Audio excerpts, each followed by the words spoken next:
One of the city's most heart-wrenching murders over the past few years was the fatal stabbing of Portia Pollock. Now, in that 2021 case, Channel 4 pinpointed a clerical oversight that led to the confessed killer not wearing an electronic ankle monitor, even though it had been ordered by the court. Yeah, now more than 2 years later, investigative reporter Mike Perlstein reveals that the same mistake keeps happening, and it continues to put our community at risk. So here's Mike with part 2 of our series, Broken Tracks.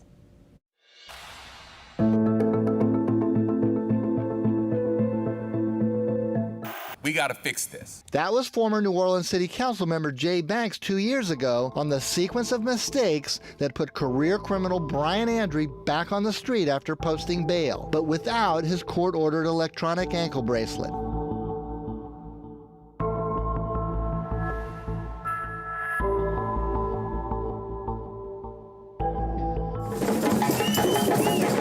Pollock, a therapist, Congo Square drummer, and beloved community figure, died on the street near her 7th Ward home. Despite community-wide grief from that killing, the same slip-up keeps happening. That should have been the clarion call to tighten up this system. New Orleans District Attorney Jason Williams said his office regularly hears from victims of violence, many of them in domestic abuse cases, who get threatened by their alleged attackers, despite court orders requiring ankle monitors. If a judge makes an order that someone's supposed to have an ankle monitor, then nothing else should happen with that defendant until that ankle monitor is put on.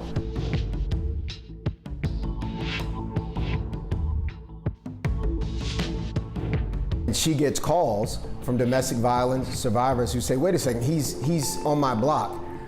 He's not supposed to be here, and there is no ankle monitor. Take the case of Lance Bennett. The 35-year-old is accused of repeatedly punching a dating partner, shattering her eye socket, and sending her to the hospital. In this police report, the victim says he has threatened to kill her. And we know that the people that are most likely to commit an offense have recently been arrested for an offense.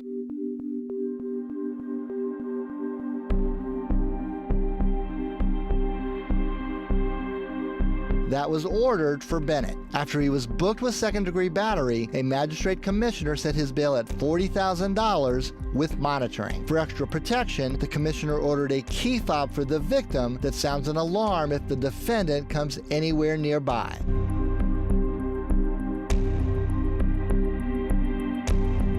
It's not too much to ask. It's just belts and suspenders to hopefully keep someone alive and keep someone protected. Bennett's victim was not protected. Police and prosecutors learned about the mistake when they received a complaint from her that he returned to her house. This is human error. This is sloppy work. The paper trail of court records in Bennett's case shows that while the ankle monitor order was issued, as noted here on the computerized case file known as the docket master, it never made it into a bail order received by the jail. The docket master is updated by the court's minute clerks and serves as shorthand notes about official court proceedings. The spokesperson for New Orleans Criminal Court, Judicial Administrator Rob Kasich, said the sheriff is supposed to go by the docket master, but every other official I spoke to disagrees. They say the bail order is the official document that has always been used by the sheriff's office, not the docket master. It is not an official court order.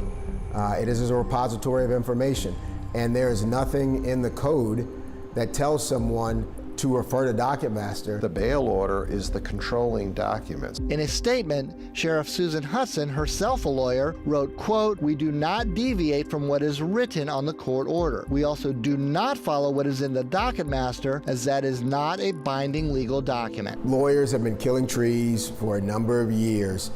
Documentation, memorializing things, court orders, these things have to be done in writing to be formal. We were there when Lance Bennett got rearrested, this time for violating a protective order. The monitoring company, ASAP, helped the NOPD with the arrest. But Bennett's case is far from the only one to fall through the cracks. In August, 45-year-old James Courtier was arrested for domestic abuse battery, accused of pushing a girlfriend into a wall, then throwing her to the ground. A magistrate commissioner ordered Courtier into electronic monitoring as part of his $10,000 bail. The monitoring system worked when Courtier came to the woman's house a week later. He was promptly arrested and booked with violation of a protective order. But when he went went to magistrate court on the new charge, the commissioner did not reorder the ankle bracelet. Right now, it's hit or miss. And something that's hit or miss is not a system. This needs to be fixed, and it needed to be fixed months ago, and it's fixable. Everyone in the criminal justice system seems to agree, even the brand new police superintendent, Ann Kirkpatrick. The tracking of the GPS of those ankle bracelets, but this is why it must be a full court press from all different disciplines in law enforcement. Matt Dennis, owner of ASAP, the city's predominant monitoring company, said he's been trying to get everyone on the same page for months. The only thing standing in our way is no one wants to sit down as a group.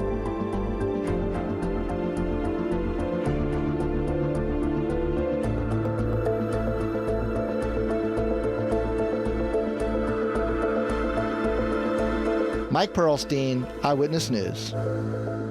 And as a result of our reporting, the DA's office and the monitoring company have set up a meeting to come up with safeguards to keep cases from falling through cracks.